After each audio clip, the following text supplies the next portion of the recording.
Nouveau week-end chargé sur les routes, notamment dans le sens des retours. Si vous étiez en Normandie, vous avez sans doute découvert l'autoroute à flux libre. Cette région est l'une des seules équipées de France. Le principe, plus de péage, mais des portiques installés au-dessus du bitume. Et cela chamboule pas mal d'habitudes. Meriem City, Marie Lemel et Léo Lemaître. Ils ont pris la route très tôt depuis Rotterdam. 700 km au total pour rejoindre le Mont-Saint-Michel et sur leur trajet, une étrangeté.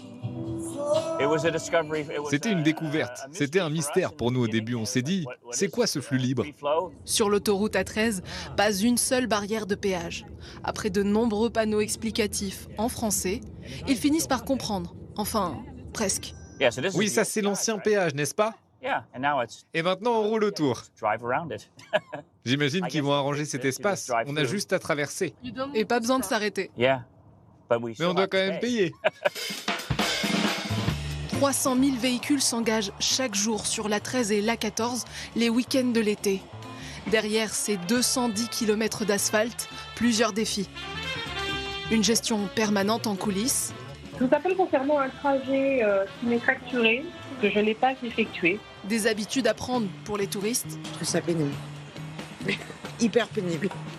Ça évite d'attendre pour rien, juste en file indienne, quoi. Et de nouveaux enjeux de sécurité pour les gendarmes. L'autoroute en flux libre repose sur ses portiques. Juste sur celui-ci, près de 60 capteurs et caméras enregistrent en permanence chaque passage. Lorsque le système détecte une anomalie, ces images sont vérifiées par un agent dans ce centre de relations clients. Donc là, pour ce véhicule, tout est réglé, tout est à jour. Le batch, il y a combien de temps à peu près que vous l'avez? Les jours de grand départ, en moyenne 2% des passages, soit 6000 images, sont passées en revue. On regarde la classification du véhicule, la plaque d'immatriculation, la marque du véhicule et également le modèle. Et forcément, nous derrière, on a une action de validation effectuée. En plus de ces contrôles, 60 conseillers répondent en moyenne à 1200 appels par jour. Avec une autoroute sans péage, certains conducteurs oublient parfois de lever le pied. Alors j'ai un 180 Renault Trafic gris foncé. Ok, pas de souci, on se lance là. Faute de barrières, les gendarmes se sont adaptés. Des motards interpellent les contrevenants et les guident sur cette aire de repos, aménagée en zone de contrôle. Là, vous avez été contrôlé à 165 au lieu de 130. J'allais à Val de Rail, voir la belle famille. Voilà, après c'est le jeu. On a joué, on a perdu. La conduite n'a pourtant rien d'un jeu. L'année dernière, plus de 3000 personnes ont perdu la vie sur les routes. En plus des excès de vitesse. Donc positif à la cocaïne et au THC, donc cannabis.